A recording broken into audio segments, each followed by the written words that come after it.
All right, and it appears that we are live once again.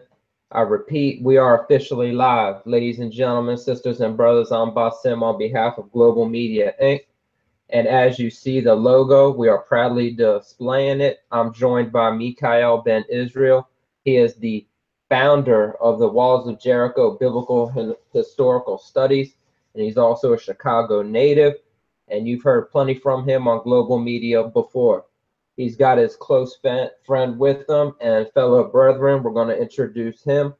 Tonight, Mikha'el is going to be speaking on Priest Jabari and addressing some things that he wants to lay out and bring to the table. I have a lot of respect for this brother, so he knows he has an open invitation. So, ladies and gentlemen, I've got Mikha'el Ben Israel, and his reader tonight is Cassious Israel. Mikha'el, I ask that you unmute the mic, and the floor is yours, good brother. Welcome. Hey, shalom, brother Basim. Grace and peace to all of this, the viewing audience. You know, yeah, this is me, brother Mikha'el. This is my brother Cassious Israel. He'll be reading for us today. One of my researchers from the Walls of Jericho, real good researcher too. Shout out to all the Walls of Jericho followers. First and foremost, I'd like to give all honor and praise to the Most High Elohim, Abraham, Isaac, and Jacob, in the name of His only begotten Son, Jesus Christ, the Mashiach. And yeah, so we coming at y'all live right now because I don't know if y'all seen, but it was a debate between Jabari, the Kemetic priest, and Brother Israel Doctrine, aka Carl Albert, on Sinai TV. And you know, I got to keep it 100. Carl beat him up. He won, but you know, and it wasn't the first time I seen him lose. Lex got him, Ron Divine got him, Tazaria got him, so Michael Evans got him. It was just like, he really ain't won. This ain't a show about that because, of course, y'all gonna say I'm being biased because I'm a Hebrew Israelite. This show is about the disingenuinism, disingenuineness. I don't even know if that's a word, but it is right now.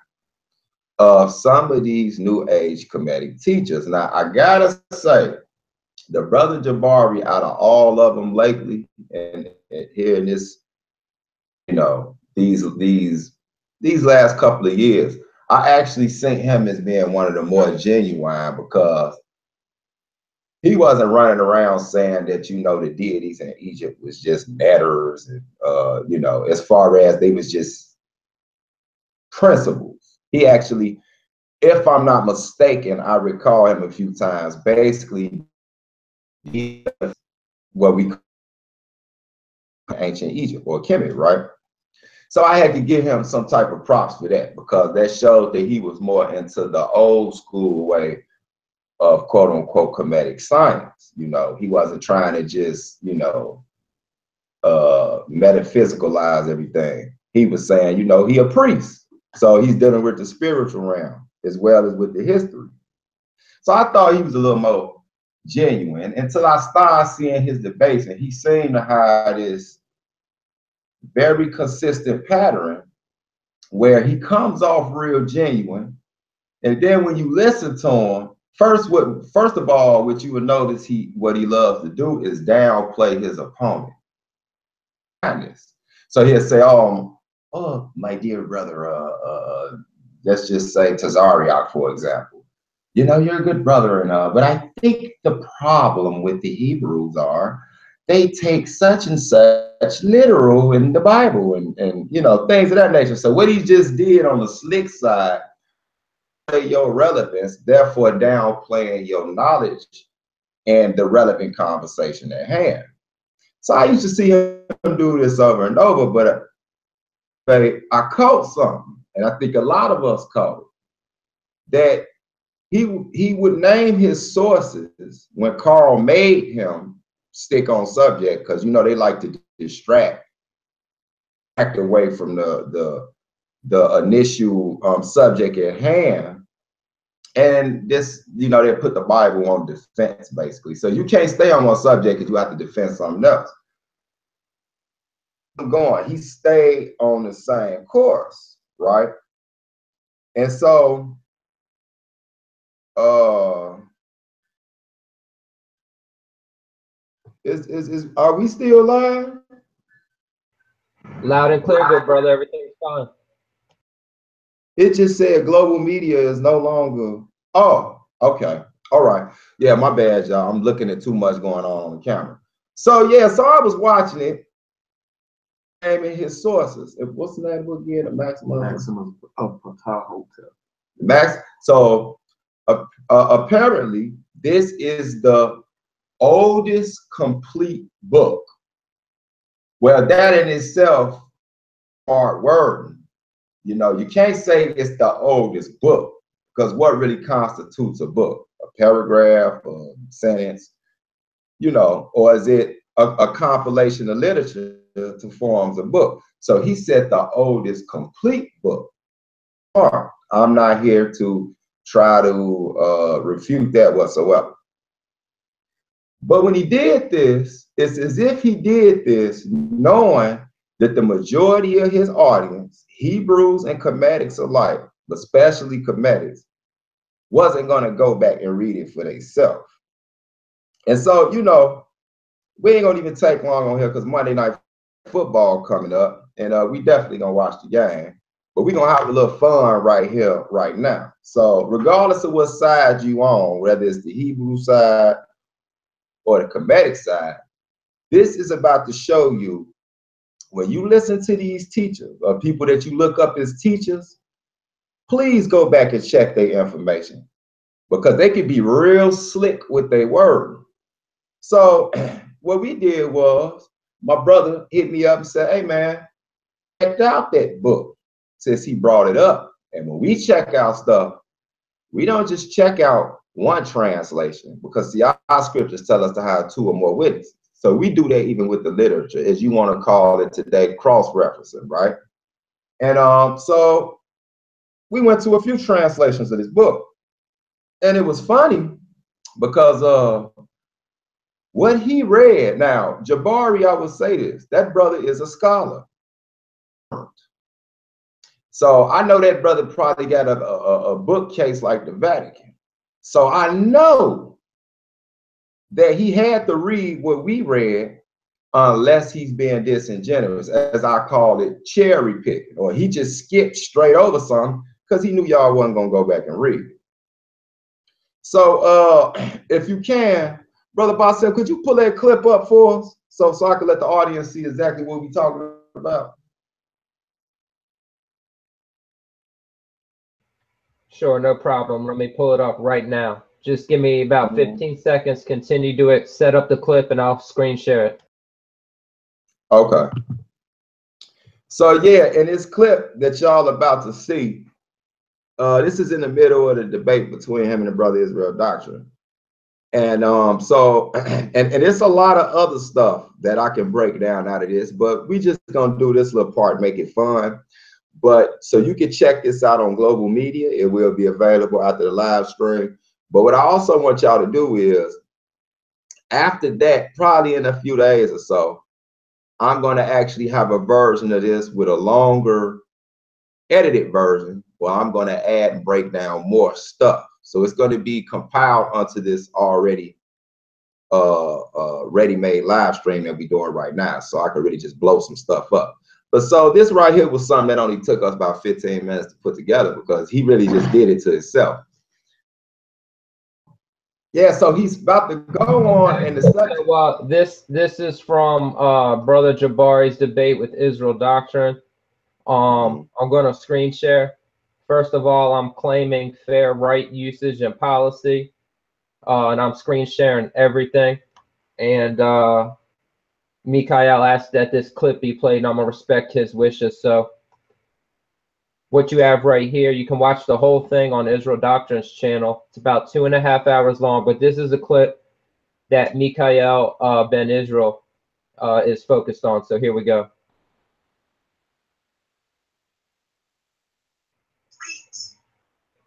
In giving us a very powerful guide for the relationships between men and women. Ptahotep's book, in his book, the Maxims of Ptahotep, the first thing that he says to us is that, and he's writing his book to a man that is his, as he calls it, his spiritual son.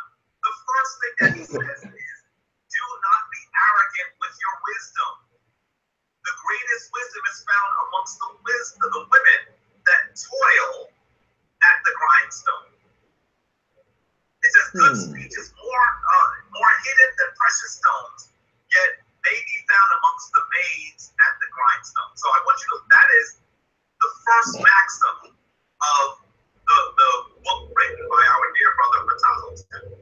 So understand that this is a tradition that not only tells us how we're going to come to the world in sacred balance, but it also tells us how we're going to ensure that the relationships between men and women are powerful.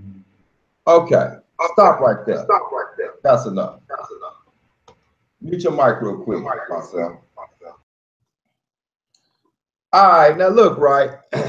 I want y'all to pay real close attention to what he said. At this article or verses or paragraph from this book, the oldest book from Kemetic. But what he said was, he said that this was told to a man, right? And he said that the greatest wisdom, I want y'all to hear that, the greatest wisdom was found amongst the maidens. Amongst the women. So what he's doing is he's making a case that women were the epic ancient Kemet, as opposed to in the Bible, the Israelites basically treated women as if they was dumb, which we're going to show you that ain't true too. Carl actually did a good job of that anyway. But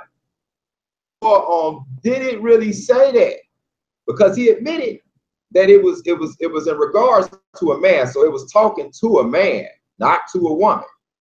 Because if that's the case, why it wouldn't be in reverse?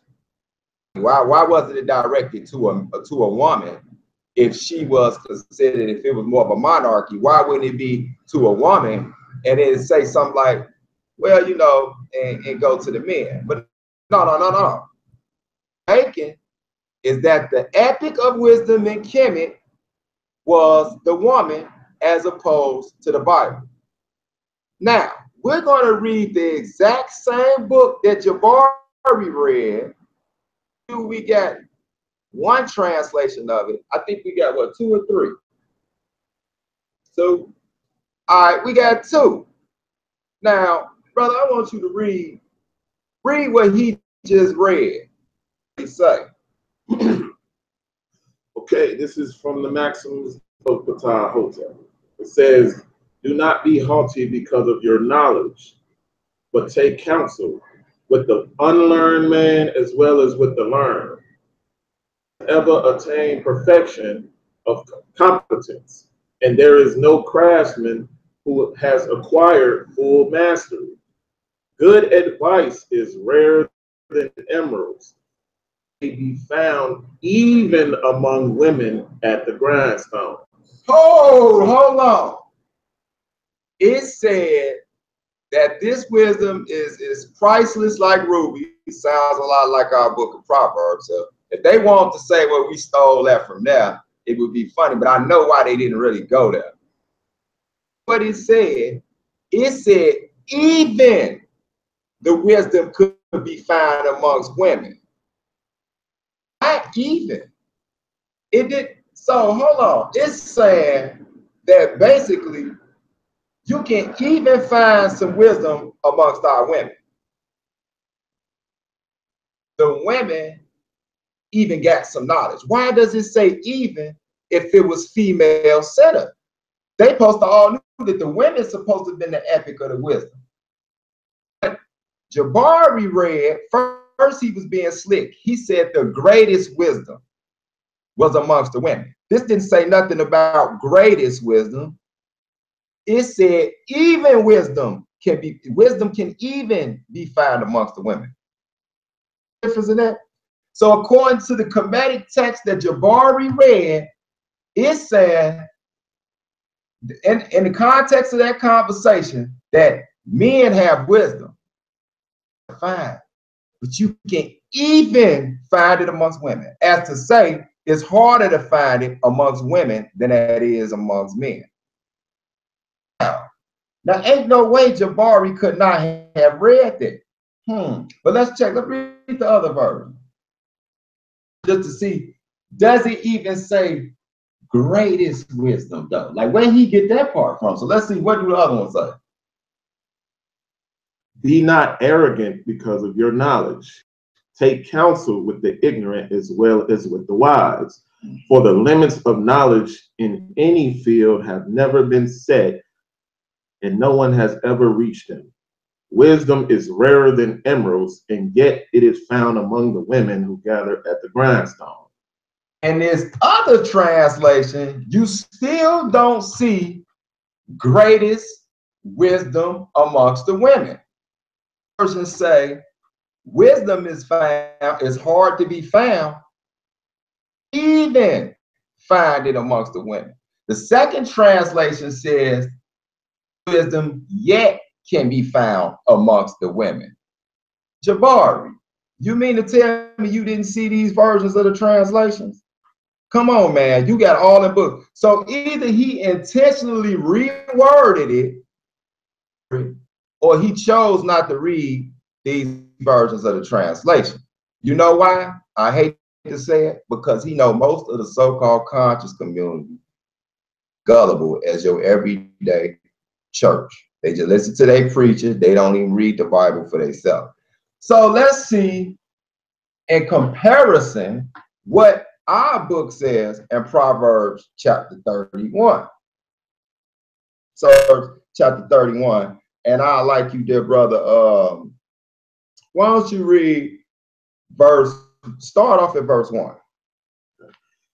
This is Proverbs chapter 31, verse 1. The words of King Lemuel, the prophecy that his mother taught him. And what the son of my womb, and what the son of my vows, give not thy strength unto women, nor thy ways to that which destroyeth kings. Now, first off, let me start off.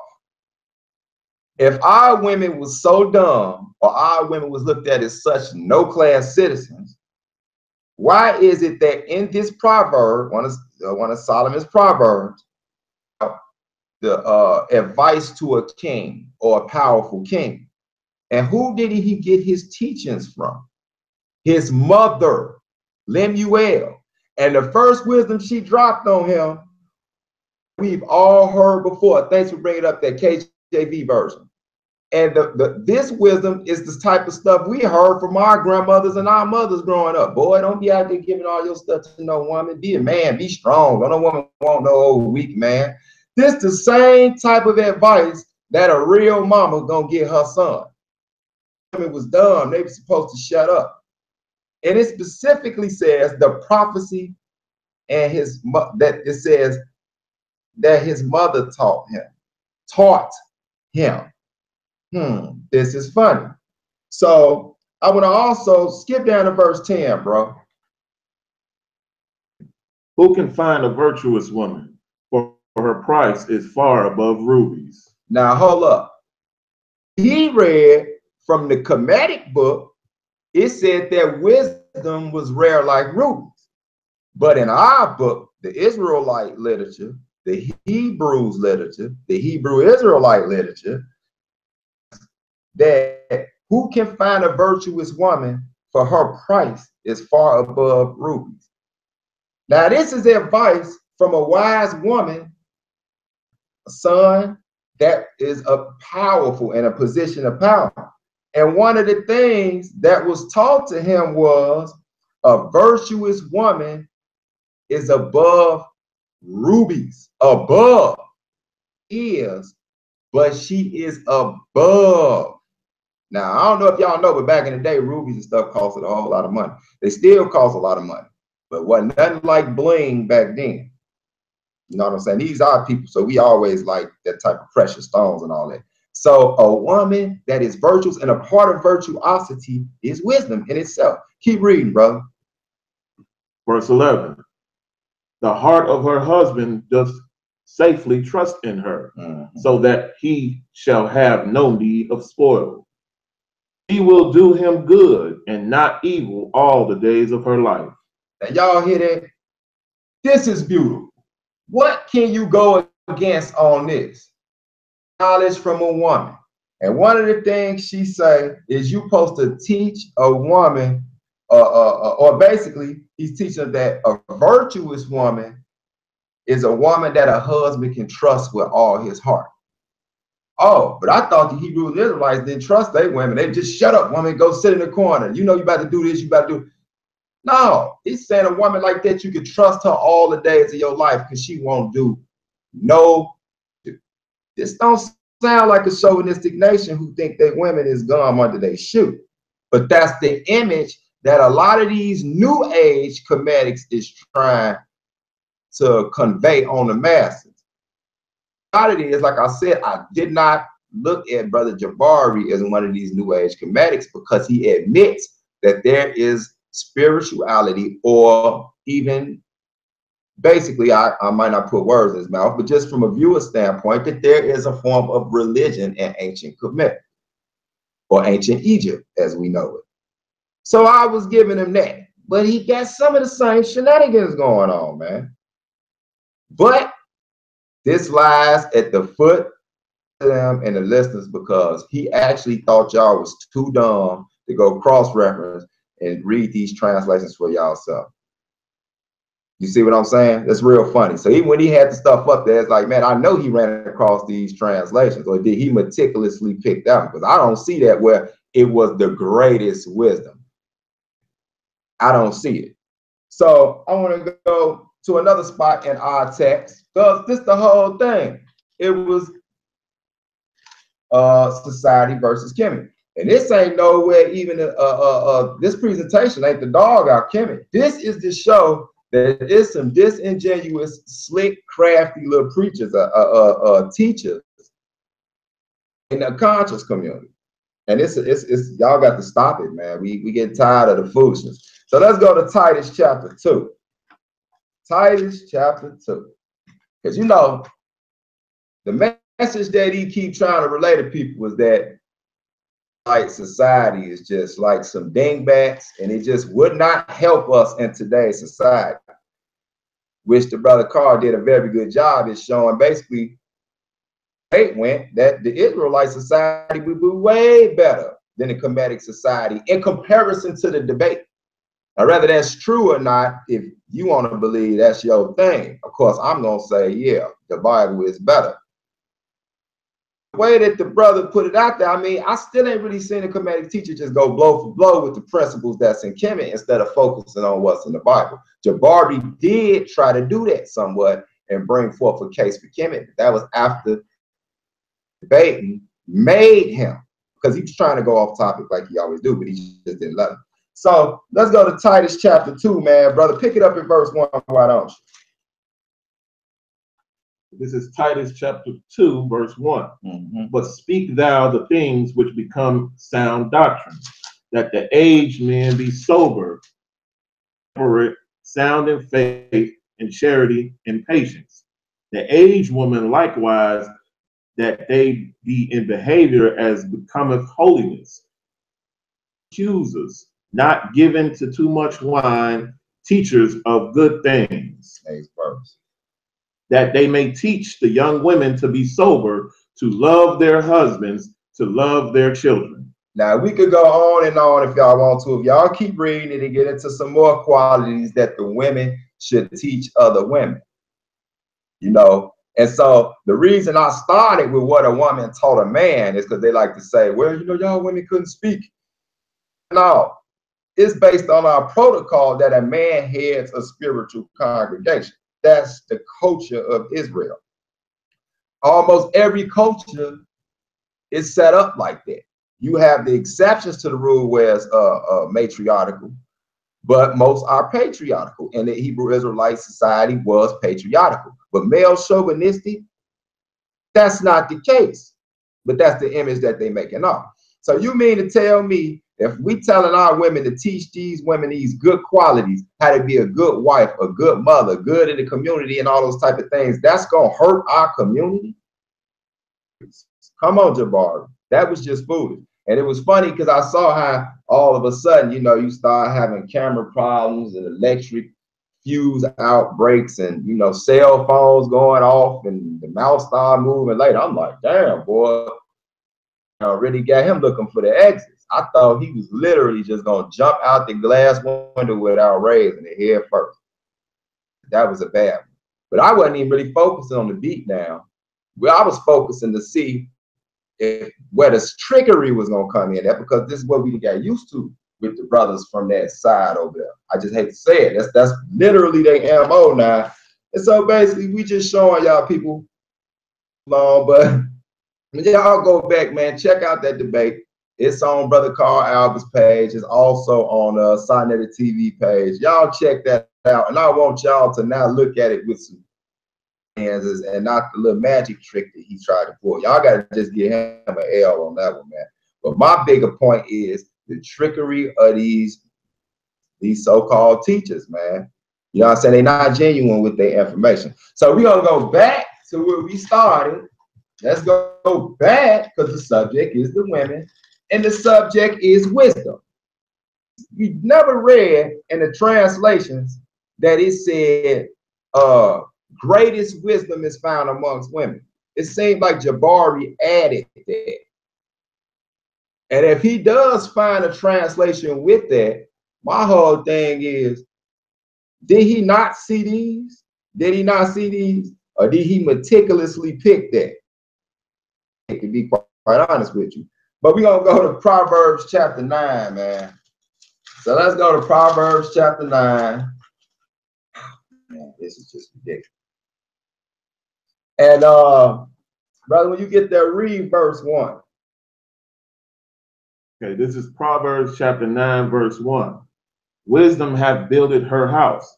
She hath hewn out her 7 pillars. Now, as we see, wisdom and what you want to call the Israelite society or the Hebrew society, because, you know, these are our oracles or our answers that come from the Most High. Wisdom in itself is a feminine quality. Read that again, brother. Builded her house. Who house? Wisdom hath builded her house. Oh, you sure I don't say his house? Wisdom hath builded her house. Okay, keep reading. She hath hewn out her 7 pillars. Mm. She hath killed her beast, mingled her wine. She hath also furnished her table. Keep reading.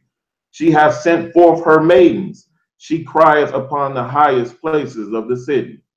Mm. Whoso is simple, let him turn in hither. As for him that wanteth understanding, she saith to him. You hear that? So wisdom, this feminine concept should be at the top of the pinnacle of any Israelite society of foundation. It has to be wisdom, and it represents a woman. Down on you, delicate, it's nice, and it's gentle. It should be something to be handled. That is wisdom, and it is compared to a. So he was very disingenuous with that, but maybe he didn't, I don't know, after what we just saying, I don't know. But the funny thing about this, it said, whoso is simple, let him turn in here. As for him that wanted understanding, she said to him. Now that's funny, because what we read Proverbs chapter 31 with the king Lemuel, his mother or grandmother represented wisdom. And she was stopping him from being simple-minded. Come get you some of this wisdom. So where is he getting this from? But seeing what he just did, it really doesn't surprise me. Skip down, read verse 9, bro. Verse 9. Give instructions to a wise man, and he will be yet wiser, and he will increase in learning. So It says, give instruction to a wise man. He'll get wiser. He'll get instructions from this feminine quality, which is called wisdom. So whereas all this, our women is looked at as dumb as a box of rocks, or we look at everything great in the creation as masculine, and it does not represent the Bible. Y'all, if y'all started reading the Bible for y'allself and wasn't so biased, you would know this. So y'all got to stop saying that whole argument, man. It's dead. It's a lie. Y'all making stuff up because y'all just hate you that come with this Bible. See, this ain't one of them books we can just read and say, man, look at that. That's real cute. It actually got some stuff you got to follow. And so you're going to see our wisdom and knowledge in the way that we live, reciting some stuff. And then the dangerous part about it, you ain't got to get on no plane, go all the way to Egypt to dust off no pyramid text or nothing like that. You ain't got to flip over no tombstones or go in no grave and get a spookity-boo curse put on you, because you know they was throwing curses and stuff because they thought you was coming to steal their gold. But that's another story, but that's wisdom though. But I ain't gonna even shoot all that though. But so yeah, man. So Jabari, man, you was tripping on that, bro. You was tripping. I don't know if you did it on purpose, but as smart as you are, like I said, you a scholar. I just find it real hard to believe that you didn't put some thought into what you was doing. And as far as the Bible goes, we don't even got to defend it. It is what it is. But y'all got to start defending some of that stuff, because y'all would be better off just keeping it real and just reading y'all stuff the way it is and stop trying to romanticize everything. Romanticize it, but then we see otherwise just from y'all own words.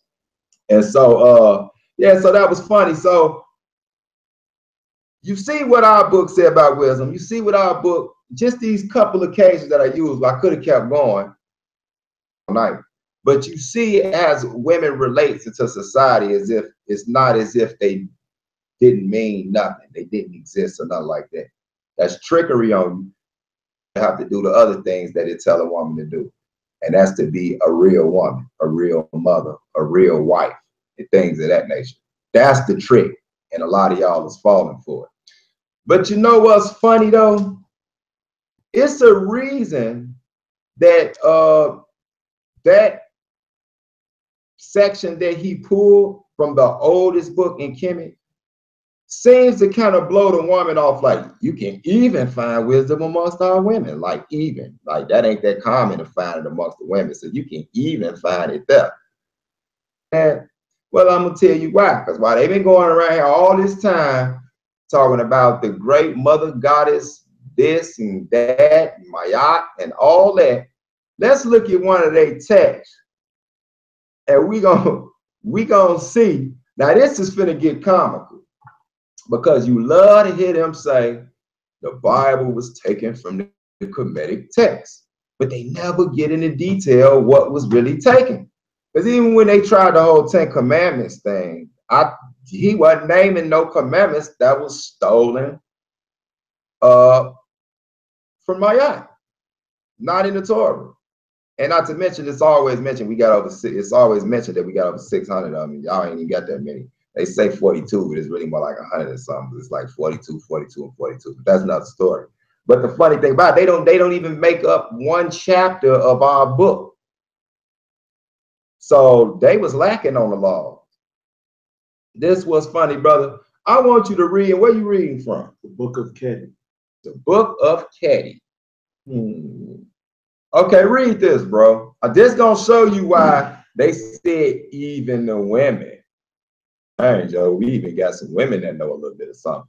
Where it should have said, the way Jabari made up that story, the greatest women. But you notice he was talking to a man. He wasn't even talking to a woman, too. But I'm going to tell you why. Go ahead and read that, bro. This is from the book of Kemetic, section 8. Well cared for is humankind, who are the flocks of God. He made the sky and the earth for their sake. He destroyed the dangers of the waters. He gave the breath of life for their noses.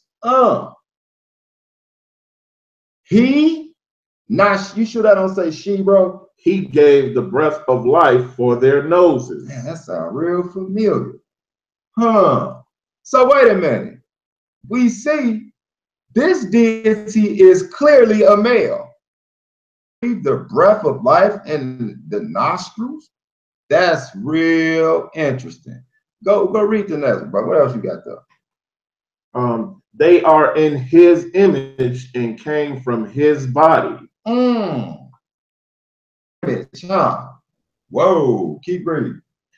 He shines in the sky for their sake. He made plants for them and cattle, fish and fowl to nourish them. He has killed his enemies and reduced his children when they conspire to rebel against him. He makes daylight for their sakes, and he sails around in his sacred boat so that he can see them. He has built his shrine around them, and when they weep, he hears. He made for them rulers even from the egg, the low from the back of the weak. He made for them words of power as weapons to ward off the blow of evil events, guarding them by day and by night. He has slain the traitors among them as a man strikes his son for the sake of his brother. Every man. Wow. So, you know, the thing about Kemet, they got a few creation stories. So, but what's tripped out is, and that you don't see nothing about a her or a she. It's all he in his image. Funny thing about that is, like I said, why they didn't run to this to make their case to say that, oh yeah, well, you know, Torah and y'all biblical text basically came from the stuff that's in ancient Kemet. Okay, y'all want to argue that? I ain't even here to argue that right now. But the funny part is, they like to keep telling you that everything, the top hierarchy is a feminine divine principle. Sometimes you hear them say, well, you have that. We have the male and the female. But all I see here, that started creation and breathed the breath of life into the nostrils. Now, here's where y'all really gonna have a problem. That this is actually giving credit to the Noah story, because Noah had 3 sons, Ham, Shem, and Japheth. Y'all all familiar with that. But this, little examples like this, which we got many, many, many more, but like I said, it's going to be a swift, brief one, just to poke at them, because if they want to come, they're going to get the real kaboom dropped on them. So we're going to start with the kindergarten stuff that we seem to not ever hear any of y'all read, but y'all into Kemetic science. But it gives credence to the Noah story, because Noah, these stories, the story of Genesis, the creation, to his son Ham. You got Ham, Shem, and Japheth. Ham is the father of Mitzrayim, which is the father of Kemet, which is the father of Egypt. Samatawi, whatever you want to call it, this is who he is the father of. So evidently, Noah would have told this same story that he witnessed, that he knew of, creation story where God created man in his image and breathing the breath of life into his nostrils. This same story Ham would have known, and Ham would have told his sons, and one of his sons being the progenitor of ancient. This is before ancient Egypt creation stories got corrupted. You got to think about it. After a certain amount of time, stuff get added to the story, names get changed. Here come Ra, Moon, and all these other type of people. But this would have been the rawest form of one of their creation stories. So we want to read, brother. Let's go to ours. Let's go to the Torah, man. Bereshit, as they like to say. Let's go to Genesis chapter 1. This is in your KJV Bible. You ain't got to go to the Vatican, bust no windows out. Get, you ain't got to do all that flipping over cards. We got ours right here. Genesis chapter 1, verse 26, bro. Read verse 26 and 27.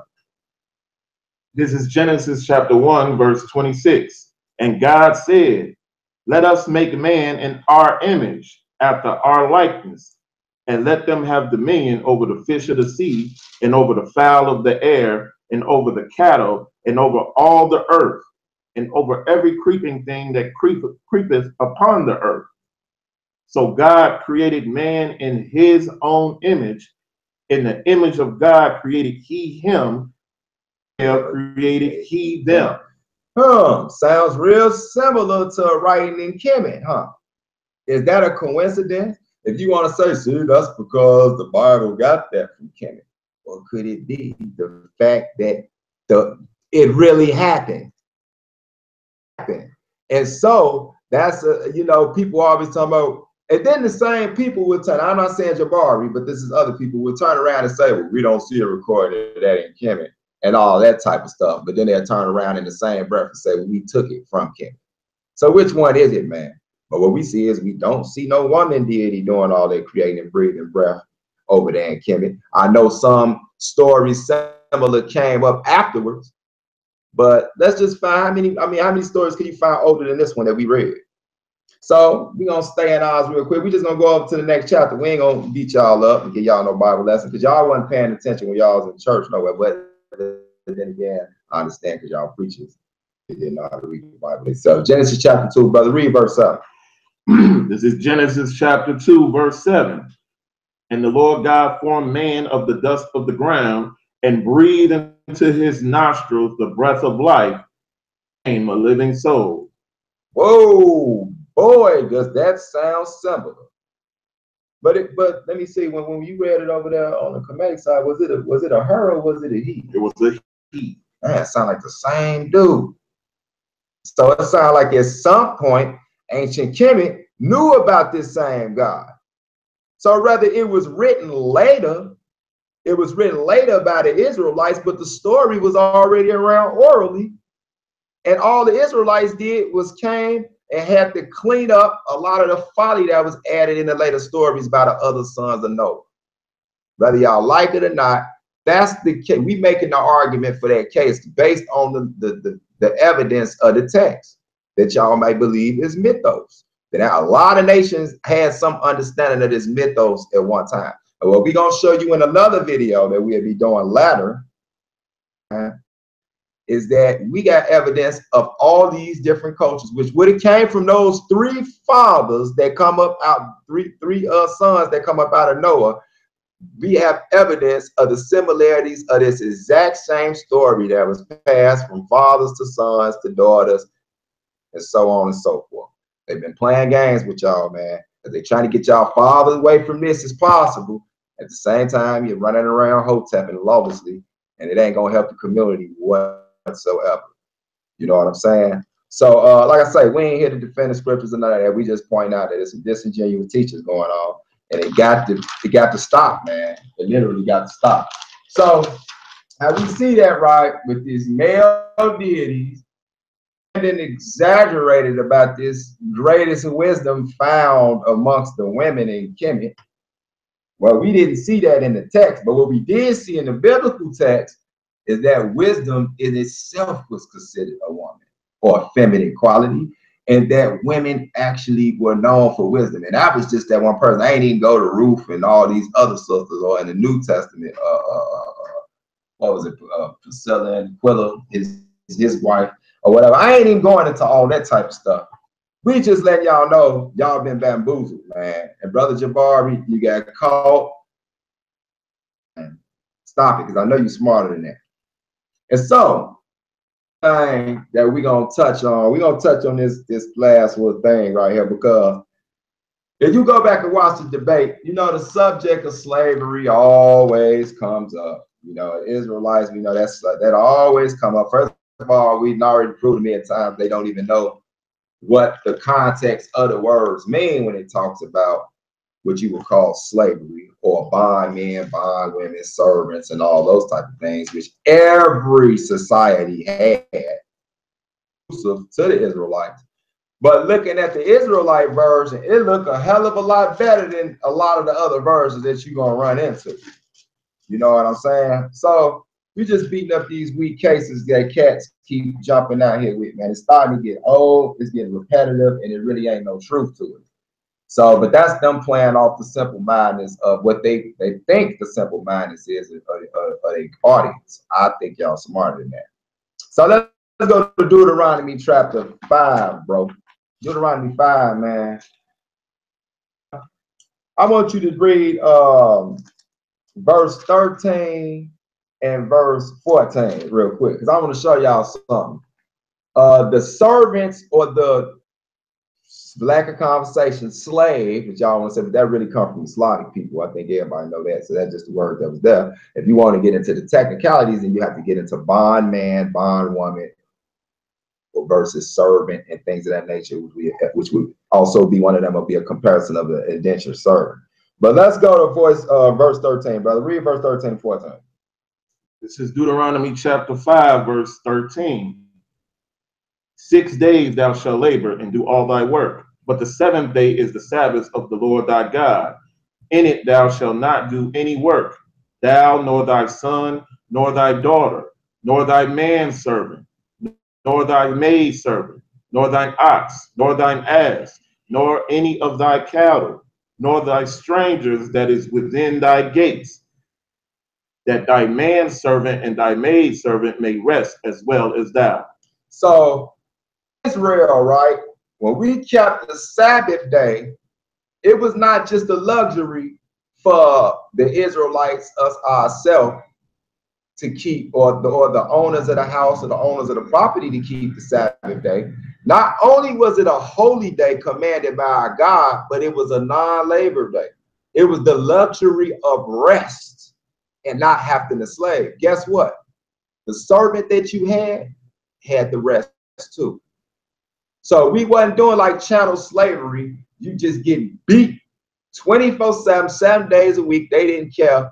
They had absolutely no empathy for you whatsoever, or sympathy for that matter. But as we can see, if we had servants or whatever, bombing, whatever, they had to rest also. So they could kick back their day, you know, they could chill like that. How many chattel slavery, you did not see that in no shape, form, or fashion. But before we even go where you really want to go, my man, we gonna see what Kemetic says about slavery, because this keep coming up. You know, the slave thing, but we gonna see what Kemetic says about slavery, and we gonna see what the Hebrews and the Israelites say about slavery, or servitude, or bombing, and things of that nature. So, brother, I want you to also go to Deuteronomy chapter 23. Deuteronomy chapter 23, because they keep bringing this up, man. So we're gonna go ahead and address it. Deuteronomy chapter 23. Okay. Why don't you pick it up, bro? Pick it up. Now, this was funny. Let's say you was to deal with a slave, or if the Israelites would have it, you have people that would they would be in debt. So they will become somebody's servant until they can work off their debt. Or if they was poor and wanted to get on their feet, they will become up under somebody and be a servant, right? And so under certain conditions, to this person to pay off their debt. But we even had a release program for them. So you wasn't just going to be wearing them out for the entire, just forever, you know, just doing wrong. We're going to touch on all that and get some understanding of what the scripture said about that, and see how civilized this was. Then we're going to see, then we're going to see what Kemetic said. Let's go there. Brother, pick it up, verse 15, please. Deuteronomy chapter 23 and 15. Verse 15. Thou shalt not deliver unto his master the servant which is escaped from his master unto thee. He shall dwell with thee in that place which he shall choose in one of thy gates, where it liketh him best. Thou shalt not oppress him. Wow. So you know what's funny? These slaves over here in America in chattel slavery, which was one of the worst, atrocious, just bogus, oh man, crimes against humanity ever recorded, without a doubt, right? You know, you will have the runaway slaves. And you know what you will have? The slave catchers. Well, in Israel, if somebody broke a loose from a contract or whatever, and they said, man, you know, dude might have been bogus towards them, whatever, they said, man, I'm about to escape. It told us we couldn't grab him and go take him back to the master. Like, look, man, look who we caught here. No, but read that again, bro. What did he tell us to do? Read that nice and clear. The instructions, if we caught somebody escaping from let's just say they cruel master. Verse 15, thou shalt not deliver unto his master the servant which is escaped from his master unto thee. He shall dwell with thee, even among you, in that place which he shall choose in one of thy gates, where it liketh him best. Thou shalt not oppress him. Now you hear that? Not only could we not turn him back to the master, but he had the opportunity to say, look, man, dude, it was messed up over there, man, and I can't do that, man. Can I stay here? I like that area over there, man. You think I could get that living quarters, man? You know, I work with whatever, man. Could I get that? Whatever spot he like, we can do that. We got that. We supposed to say, yeah, go ahead, brother. You go ahead and get that, man. You can get that. Don't even trip. That don't sound nothing like what happened over here in America. So, there go another one. Stop bringing that up. They are polar opposites. Now, had this been going on, we would have been, you know, it would have been the way everybody looking at it right now as the most evilest thing that ever happened in history. Know what I'm saying? A real Holocaust. The trade I'm talking about. So, you know, they like to see that, brother. You know, they like to bring that up and all that type of stuff. But that's just one example. And we can do this all day because, see, a lot of these people who cherry pick in the Bible saw the whole rape thing and him and Carl, he beat that up too. You know, everybody knows it's a big difference between take hold of and lie with, which means take hold of means they agree. You can find out throughout the scriptures where it says he took this woman and they basically they agreed. That is totally different than he forced this woman, which is the next one that he read. Carl beat him up on that one. Clearly states the difference between take and force. Force lets you know that's rape. That's why it's called force. And the penalty for that was death. So y'all stop bringing that up. So right over to Deuteronomy chapter 24. Just go on over to the next chapter. Go to verse 15, bro. Okay, matter of fact, start at verse 14. This is Deuteronomy chapter 24, verse 14. Thou shalt not oppress an hired servant and needy, whether he be of thy brethren or of thy strangers that are in thy land within thy gates. At his day thou shalt give him his hire. Sun go down upon it, for he is poor, and setteth his heart upon it, lest he cry against thee unto the Lord, and it be sin unto thee. Wow. Imagine if we got out like that today. So it just told us that if somebody is poor and in need, basically they on the verge of poverty or they in poverty. You see how we got these homeless shelters with people out there? Society and our society, if we was set up right today, and these states was like the state of Judah, the state of Benjamin, the state of Zebulun, the state of this, right?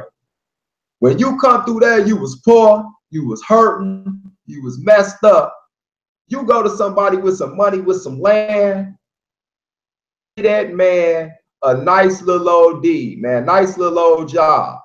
Come on, brother, you can work for me, man. I'll be your boss or master, because they didn't have a word. You ain't gonna find the word boss or supervisor in the Bible. But in a lot of instincts, that's exactly what it means. You see this though, y'all? It's literally saying you supposed to take that cat in and get them on their feet. And you come work for me, man. It said, and you better not try to play them shady. You better take care of that before it get dark. Because if he cry to the Lord, saying, man, they just got me out here bad, won't nobody help me. You done committed a sin. The Most High. So what's up with this tyrant, male chauvinist, woman hating, poor hating God that they say we get? What book is they reading?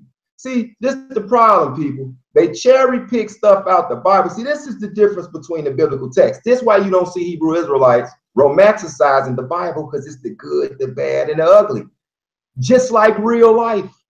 When you walk out that door, you don't always see good. Everything in your family not always good. Everything in your life is not always flowers, roses, cherries, and milk duds. Sometimes it's stinky, it's ugly, it's murderous, and all that is in the Bible. Real. When you let these cats tell Kemetic, some of them, you would swear it was just a utopia. Like it wasn't no arguments, it wasn't no nothing. Like they was just, you know, and it scares me because if it was so peaceful and so great over there, why they have so many damn wars? Wars over there. And it wasn't just invaders like the Assyrians and all them coming up in there. Them in the Indians stayed into it. And they was kinfolk. And they couldn't stand each other. But they'll let them tell you, like, oh, you know, every family has a spat. Dude, they was trying to wipe each other out. You know what I'm saying? You got the, you can see that's the thing, man. The brews I get down with, and a lot of the brews, we don't just read the Bible, we read history. Because history is relevant to the Bible. And that's the thing. But a lot of the cats, and I'm not saying all of y'all, I'm talking about these scholars out here, beside that, the TV scholars, that's all they watch. They only seeing one side of the Kemetic spectrum. In Chicago, I respect the Kemetic science cats here in Chicago a lot more than I do on that network over there, because when you talk to them, now we'll say this for Jabari, they'll tell you they got religion. They got religion. They believed in gods. And a lot of them would tell you, oh man, we know the HEBREWZ existed. That's goofy. Of course, they're going to say, well, but you know, we taught y'all and all that. And I've heard Jabari say that. So I give him that. He ain't known that, oh, they never existed thing, I don't think. I've heard him say that. Oh, we got a video coming out on that too, boy, about what the master teachers of ancient Kemet had to say about the Israelites in the Bible. It ain't what they out here telling y'all. And I'm talking about some big names. Y'all been bamboozled, hoodwinked, run them up. So as we just read though, here in Deuteronomy chapter 24, if our brother is messed up, it's even a stranger to come through the land. Messed up, man, you're supposed to let them work for you to get on their feet. How on earth would this not help our society? As shady as brothers and sisters is towards one another. But, you know, they don't expect you to read for yourself. So I want to stay on that subject. Skip down to verse 18, Brother Cassious. Skip down to 18. Verse 18. But thou shalt remember, thou shalt remember that thou was a bondman in Egypt, and the Lord thy God redeemed thee thence, command thee to do this thing. Now, this telling you why the Most High is so emphatic about treating people that's under the some form of servitude, meaning you have some power over them, you have some influence. This is what he's telling us not to abuse our power, because at one time we was bondmen or slaves in Egypt, but he redeemed us. So if somebody had to come work for us for a long amount of time or whatever, they get the Jubilee. 7th year, let them go, man. Take their ways, let them go about their way. That's, you know, if they was in debt or something like that. We had this thing meticulous down to the T. We had for different scenarios what you would do. Ain't no beating people, cutting babies out the womb, castrating, and all that crazy stuff that the Gentiles did to us, or the quote-unquote white people did to us, or the Europeans did to us. It did not go down like that. So y'all got to stop with that. But see, the thing is, again, they don't think that y'all read. And Jabari, that was real slick. Oh, and we could actually dissect the whole thing. You was slick all through that. But that ain't the first time. But we just want to throw that out there because we just tired of seeing people parrot the same stuff over and over. And then when they'll tell you they source, and you go read the source, 9 times out of 10, that ain't what it say. Or that's a piece of what it say, and they cherry picked or they jumped over certain things because it didn't look too good for them. It did not look too good for them. So, brother, let's stay back here in the Torah. And let's go to Exodus, man. Let's go to Exodus. So, I don't know, man. But we got to chill this out, man. We got to really raise our level. So whether you choose the Kemetic side or the Hebrew Israelite side, just be real with it. That's all we saying. Be real with it, man. I could respect the Kemetic. There's a lot of Kemetics that I respect. You know what I'm saying? My brother Cassious, them over that team Osiris, I respect them just because, for the most part, my interactions with them been genuine. You know, but it's a lot of cats that's real and genuine. Robert West, I know it's been about 4 years now, and I'm still waiting on you to go find that ancient African atheist civilization. We ain't getting all broke up into the word atheos. You know what I'm talking about, that didn't believe in no spirits and nothing like that. I know you really ain't gonna touch it because you know that was ridiculous. You kind of recanted on that, but and don't make me come up there. I made you admit too that the Hebrew God existed. Oh yeah, that's coming out too. You remember you said that? Yeah, I just had to poke fun at you, man. I ain't talked to you in a long time. But so yeah, let's go to Exodus, brother. And I want you to go to Exodus chapter 1, man. And we're gonna stay on the same subject. Read verse we're gonna keep this swift. Y'all read everything on y'all own. But read verse 13. This is why God had to deal with people that are less fortunate, that we have power over. This is why he said, remember we were bondmen in Egypt and he redeemed us. He wants us to remember this. So Exodus chapter 1, thanks for bringing it up, brother Bassam. Read verse 13, keep it short and simple. Chapter 1, verse 13. And the Egyptians made the children of Israel to serve with rigor. So this is at the point where, you know, after Joseph left or whatever, brother Joseph, who had juice, ugly juice in ancient Kemet or Egypt, they turned on us, you know, for whatever reason. You know what I'm saying? We make too many babies, you know, we a little cocky or whatever. You know, we probably was doing stuff to aggravate them because that's how we are today. You know, the only difference is this was black on black. So it ain't even about the color. It's about the bloodline. That's just like you don't hear Germans and Russians saying they the same people. But to us, they just all look the same. Well, that ain't what they wars say throughout the years and the clans and all that. It's just us that think if you dark, we all the same people. China and Japan and Malaysia and none of that either. You only see that and what's the other one that came over there? Genghis Khan. Yeah, Genghis Khan boys and them. You know what I'm saying? The Mongolians. Yeah. These brainwashed Negroes that we think everybody black is your friend. You know what I'm saying? And so yeah, so you read that. So as he said, and the Egyptians made the children of Israel to serve with rigor. That's rough. That's bogus. That's like how they did us over here in America and the Caribbeans and all that. They was rigorous. Towards us, they didn't care. They wouldn't feed us but some slop and all. They had us in the burning up sun, wasn't giving us no agua, none of that, man. That was with rigor. So that's how the Kemetics did us. Did the Hebrew, did the so-called Negro. And this was black on black, right?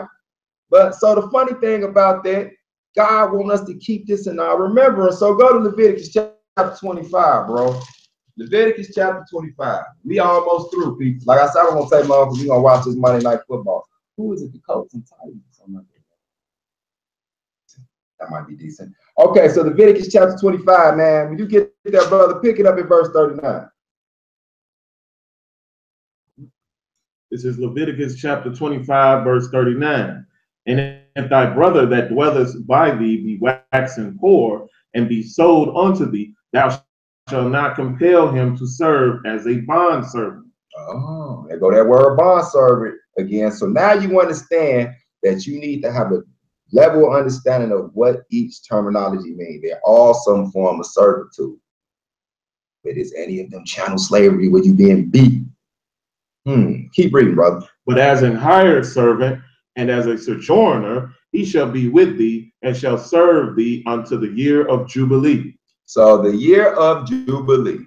So if you have a servant with you, there's a hired servant, you until the year of Jubilee, which was the 7th year, which also lines up with the Sabbath day, which is a day of rest. Get them their rest, meaning release them.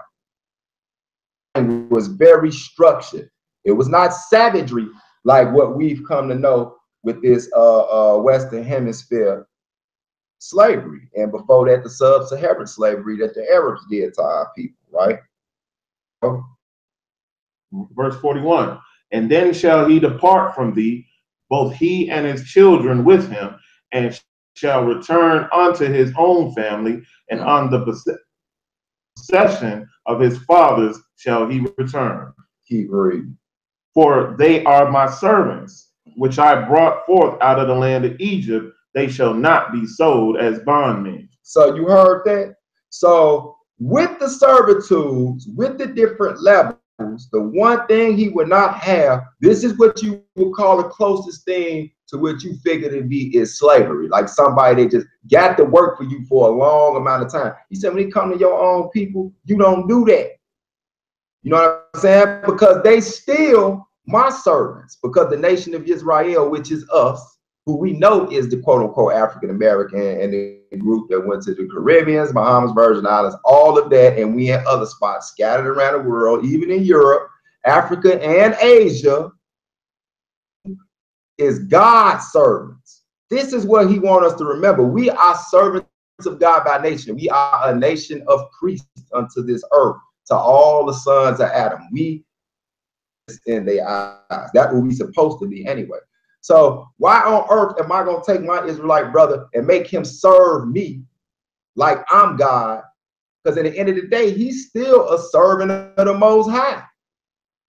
Me of the Most High. So he had to put rules and civility to the form of servitude that he would give me.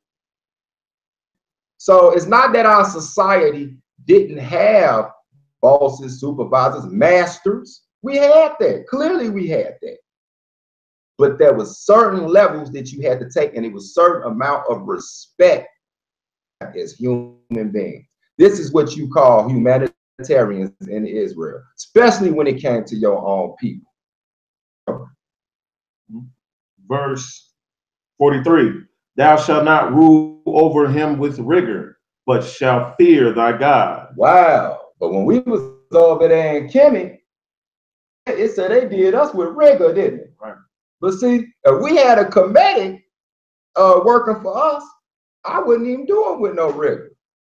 You see what I'm saying? He gonna get some type of civil rights around that joint. He come up in one of the lands of Israel. Come on, dude, man. You know it was a mixed multitude water. We don't do like come on, get you over, get you some work, man. I ain't gonna beat you and all that other crazy demonic stuff. Come on over there, because we was supposed to be the holy example to the whole creation or the rest of the world. And that's what we trying to get back to as close as we can with all the stuff we've been through over here.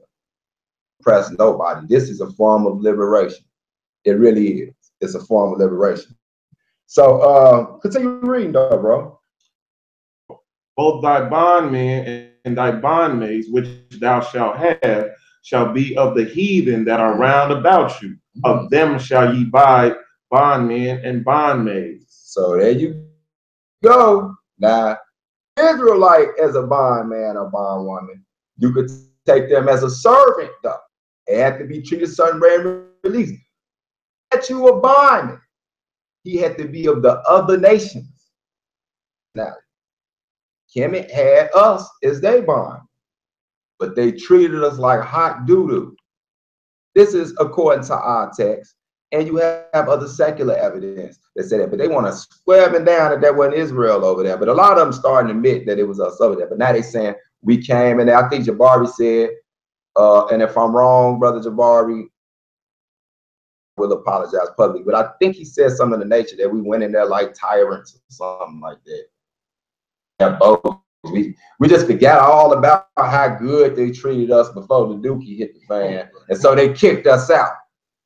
Kemetic say this, you know what I mean? But we see our God keep reminding us, you know, when we was over there, man, he got us up out of that situation about that jam. Yeah, he tell us about that. Yeah, when them cats was treating y'all like that, I came over and got y'all about that jam.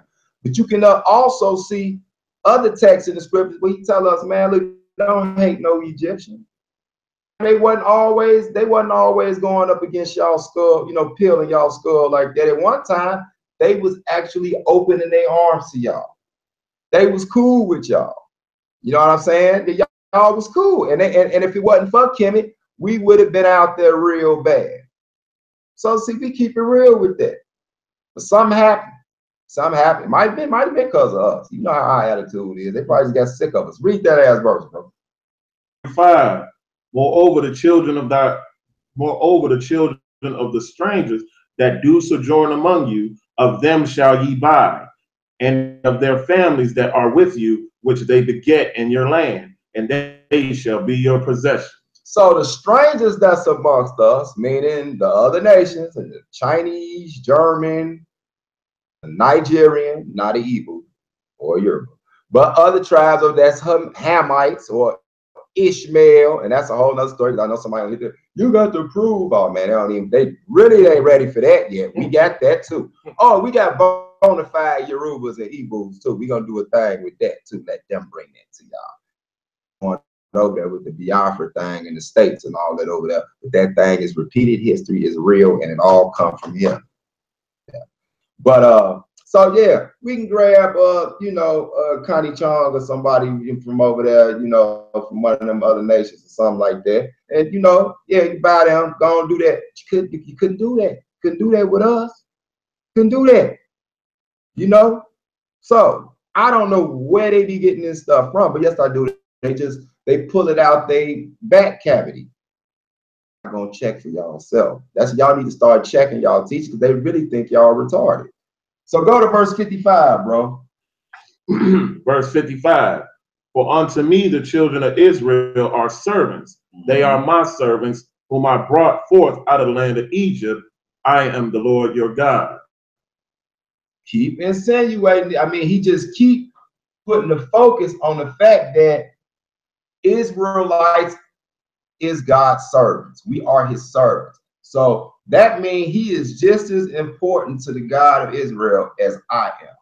This just on a nationalistic standpoint. And like me, I'm fat gang.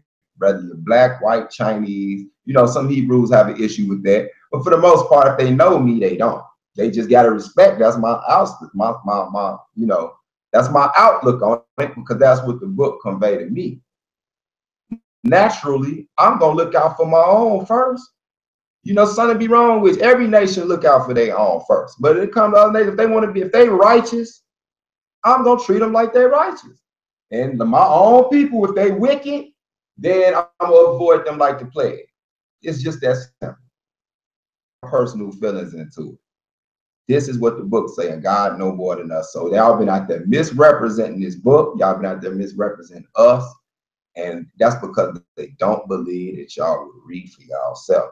So we see how we dealt with the slave thing, maid thing, servant thing, and all that. And it ain't what people been telling you. We just a little tip of the iceberg. So, bro, let's see how ancient Kemetic dealt with slavery. Because they basically been making it seem like y'all, you know, all those Hebrews, Israel, look at them, man. That book, the slave master took it and they just used it because it condones slavery stuff. And, you know, that book there is divisive and all that type of stuff like that. And the funny thing is, we don't even deny the fact that it is some things in this book, because it is a history book, whether y'all like it or not. It's like the cats that run around and say, oh man, that book is okay, it's allegories, but it's not a real history. And then they run around and say they from Kush. Like, dude, where did you get Kush from? You talking about Kush? I don't care if you spell it with a C or a K. Then they talk about the two Kushes, you know, the one in India and all that. They don't even know about the Assyrians and all that, how they went over by India and the connection with them in Ethiopia. It's just, I just laugh at their ignorance. But it's funny, the first time you ever really see in any written history to the magnitude and detail of Cush and Cushites is in the Bible or the Torah. got that name recorded in other places, so I didn't say that. But in detail and magnitude, Cush got put on the map because it is right here. So stop it. But let's check out slavery from a Kemetic point of view. We just checked out what they call slavery from a Hebrew Israelite perspective, or better yet, the perspective of the Most High God of heaven and earth. But let's go ahead and look and see what the Kemetics thought about, since they was so superior. And this is from the Maxims of Ptah-hotep. Not that again. Go ahead. Be totally precise to your master. Behave so that men may say to him, he is the son of so-and-so, and that those who hear it may say, fortune is he who beget him. Be painstaking all the time that you are speaking, so that you may say things of importance. Then the officials who are listening will say, how excellent are the words of his mouth. Behave so that your master may say how well he was brought up by his father, by whom he has begotten of his body. Surely he spoke to him while he was still completely within the womb. What? For what he has accomplished is more than what he was told. Behold, a good son who is given by God is one who exceeds what was told him by his master. He will perform ma'at, for his heart will have controlled his actions. Wait a minute, man. Did y'all just hear this? Not only was it slavery, but they taught, oh my God. He even said from the womb, he teaching this child how to be a good slave. From the womb, man. Even better, it say he exceed his slavery. So, you know, in the movies or the history, they talk about when the house on fire, oh, our house is on fire, boss. That's the first form of it right there. This from the Kemetic writing. So you supposed to be, yeah, this is that's the oldest form. Is we sick, boss? Is we sick? Then they say teach it to the kids in the womb, man. Read that again, bro. Oh my God. I want y'all to listen to this real. Come on, y'all, put y'all ear right there. You name what it's from again so they can go check. This is the Maxims of Ptah-hotep. Behave so that your master may say of you how well he was brought up by his father, by whom he was begotten of his body. Surely he spoke to him while he was still completely within the womb. Behold, a good son, for what he has accomplished is more than what he was told. Behold, a good son who is given by God is one who exceeds what was told him by his master. Ma'at, for his heart will have controlled his actions. Wow. So not only in their teachings, look, they didn't have all that how to, it didn't even go into detail about whether it was a foreigner or whether it was their own people. They didn't care. If you was a slave, you was a slave. It don't matter if it was your uncle, if you threw your cousin in slavery. It don't matter if it was one of your Kemetic brothers. Hey, it didn't matter. A slave, a slave. You make a good slave out of him. Oh, wow. Not in ancient Kemet, bro. Kemet? Y'all ought to be ashamed of y'all self. But, so in comparison, this ain't looking good. And we got a whole lot more, so we can do this back and forth. But y'all already been getting beat up. I think this is the year of the Hebrew again, like it was a few years back, and it ain't been looking good. And that's because y'all got disingenuous teachers. If they just kept it 100, then you really, you know, it would be just up for the neutral person to choose which one they prefer. They prefer Kemet. More power to them. You know, I wish them well. But those of us who pick the scriptures, stop trying to defend them. I mean, well, no, you're supposed to be a defender, apologetic, you know, not like the cats running around that just ain't got nothing to do and they just trolls and they basically go to sleep having nightmares about Hebrew Israelites. But a true defender of these scriptures, that's cool. But go on the offense sometime. Because ours can bag it up. And don't try to sugarcoat it. Don't try to make it cute. Say it exactly like it is. Stop apologizing for our God. Because if everybody was following our God, it wouldn't be so much chaos, so much robbing, stealing, killing, murdering, lying, scams, all the connery, con artistry that's going on over in the conscious community. That would not exist. Do we have to pull up the things about usury? We actually right in that area. You know what I'm saying? Read the book of the Torah, the first 5 books of Moses sometime. Then it connects you to the next one. You read the whole Tanakh. Then you get into the New Testament. Read these books that was written by our ancestors, for our ancestors, and to our ancestors. And see want to uplift our community. Better than the garbage that they putting out there to you, which it has absolutely nothing tangible to it today. We can't see it. This is not outdated. You can take it in any generation for the most part, most of it, and you can still use it today. So why y'all hating, man? Stop hating on the Most High. Stop hating on Elohim. Stop hating on Israel. Because if this was a battle, y'all losing anyway. Because more Negroes are going to wake up. We're going to keep waking up. We're going to keep finding out who we are. We are the Israelites. And we're going to behave as such. And if you're really a Christian, you need to come back to this too.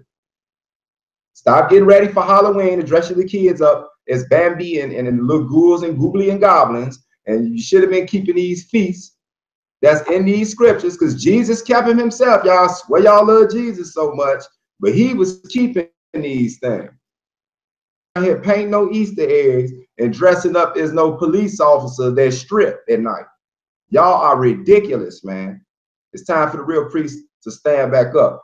Hey, and it's funny, because basically our whole point and motive to the story today, the theme in this movie is we got to stop with the disingenuous, crafty trickery, cherry picking so-called teachers in the conscious community. Y'all got to keep it real, man. Like real talk. Y'all think y'all audience is real stupid. So let's go to another one of the Kemetic principles. Now we finna pull something from y'all. Since the Bible didn't already reign supreme, it's saying we gonna have to teach the Kemetic book since y'all won't teach it. Y'all like to just jump against the Bible all the time, but evidently y'all must either don't like the Kemetic science, or y'all don't know it, or you just ain't read it. So let's see what it talk about these disingenuous, bogus teachers. This is the book of Mikha'el. Do not miss. This is section 10. Do not mislead a man or woman with pen or papyrus. It is an abomination to God. Do not bear witness with false words, nor injure another with your tongue. Y'all heard that? Offenses enough. Don't injure with your tongue. That's slander, I would take it. What else is saying? Read them 3 to me again. It's basically 3. Do not mislead a man or woman with pen or papyrus. Hold up. So when these cats is out here writing books and they lying, talking about how wicked the Israelites was, or the book, or the Bible is, the KJV, how white supremacist it is, how unproductive it is for us, they is lying. They are slandering with the pen of the papyrus. They bogus. You know what I'm saying? As a matter of fact, when they go read a papyrus from Kemet or a pyramid text, they twisted it. And that's partially because they can't read it themselves. So they got to find some translators that kind of sway towards their side.